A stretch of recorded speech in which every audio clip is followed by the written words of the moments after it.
In Chico, Texas, Quinn Ewers had the most fascinating room to wait to be drafted in that I've ever seen. We're trying to decide if that's a T-Rex in the right corner. Like, what is going on here? Well, it makes me miss my buddy Jeff Saturday, but also it's too many. That's too many. Like, I feel like someone should come down there and rest. I understand it's legal to hunt, but that's just too many dead animals. I feel like something's wrong. You're killing all animals. Are there any left in Texas? Or are they all on the wall in Quinn Ewers' house?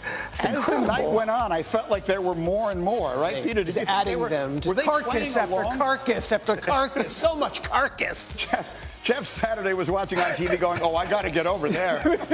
Quinn, hit me up, man. All right.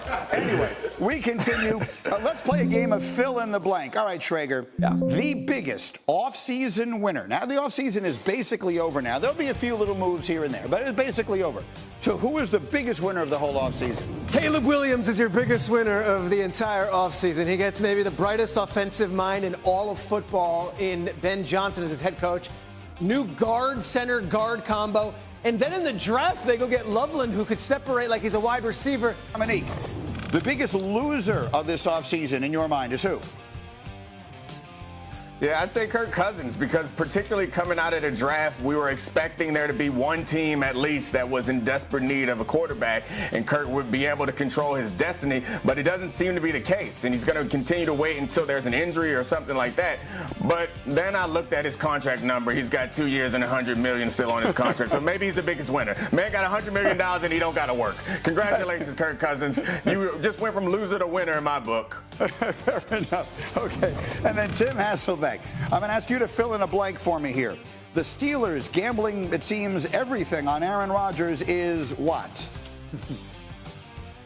It's risky, Greeny. I mean, look, the reality is, look, they're hoping that Aaron Rodgers is going to choose them back because they waited till the 6th round to draft a quarterback. They had opportunities, to draft prospects that probably seem more ready than Will Howard.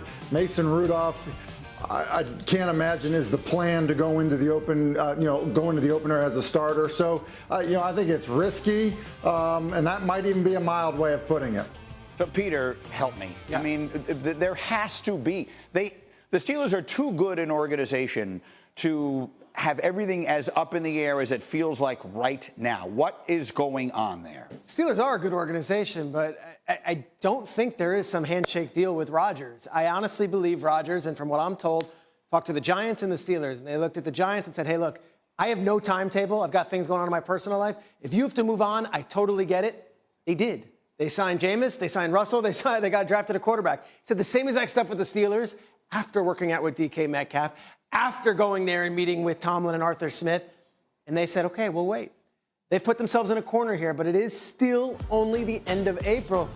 And as I look at Rodgers throwing to Metcalf, I can't think that was all for naught. I can't think that was just, hey, of all the players, let me just throw to Metcalf this weekend in L.A. Right.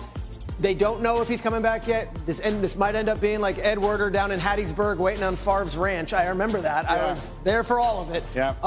But I do believe they're holding out hope. And the exit strategy, you mentioned, and Dominique did it well, like Kirk Cousins, I'm sure there could be a deal to be had with Kirk Cousins if it ends up going that way. Let's go back to Rodgers, though, Tim. Of all the things I saw in our notes last night, what you said about him I thought was my single favorite thing.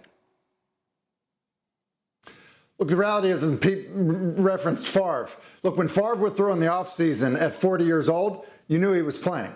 When he stopped, he was done. Like 40-year-old quarterbacks don't throw in the offseason if they're not planning on playing football. It's just the reality of it. Look, I'm not the caliber of players we're talking about, but the same thing happened to me. You know why? Like, it hurts. Like, you don't do it anymore. Like, there aren't guys like Tom Brady. Like, you go like he's not throwing to guys right now. Like, when you're done, you're done. You don't throw in March, April, May if you're done playing football. Like, you don't do it anymore.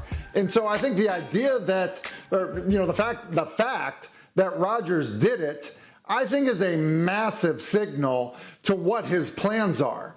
You don't put cleats on. You don't drop back and throw if you're not planning on playing football at 40 plus years old. Nick. Yeah. Yeah, I think we're so focused on will he or won't he, we haven't really talked much about how good will he be when he comes back. So it's funny to think of this as like the end-all be-all, and this is going to solve all the problems for the Steelers. We're assuming that he's going to come back and be some version of his all-pro self. That's not what we saw most recently from Aaron Rodgers. So they're still in a bad spot, even if they get Aaron Rodgers back. There's no guarantee that this team is going to be much better than they were last year. Did you nod along at the Kirk? You said the Kirk Cousins thing. Like, is that?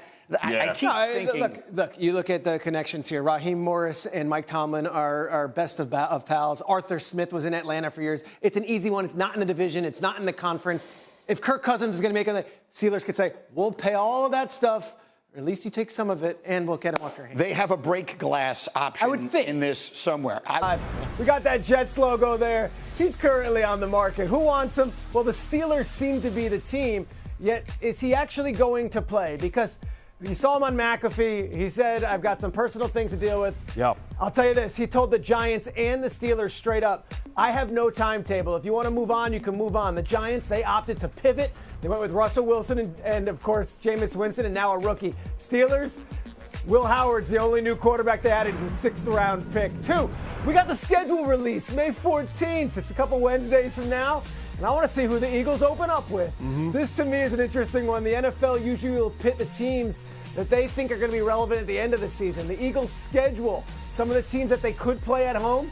Well, the Rams, the Lions, the Bears, and how about the Raiders? Some interesting teams that they could possibly do. And, of course, the entire NFC East is a possibility. Who deserves that prime billing of that Thursday night game? My third one's an interesting one. James Cook. You're like, James Cook? Yeah, we know. Josh Allen's the MVP. A lot of running backs got paid this offseason, including Saquon getting a renegotiated deal that will make him the highest paid running back in the league. James Cook was unbelievable last year. He's entering the final year of his contract. His agent and him have publicly said they want more than $15 million. The Bills have scoffed at that number. James Cook is an amazing player. Awesome, and was huge in that AFC Championship game. They need him. Let's see what they can do. The last one is this. I go Shador, but it's really the Browns quarterback room. Like, I don't know if they can do Hard Knocks because of all the rules, but I would love to just have a camera on all of these names. Now, look, Deshaun Watson, he's going to be paid $46 million to not play. Must be nice.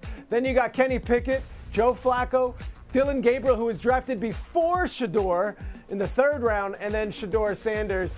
I'm curious, how does it work out in minicamp? How does it work out in training camp? And then when we get to week 1 with the Cleveland Browns, who is under center?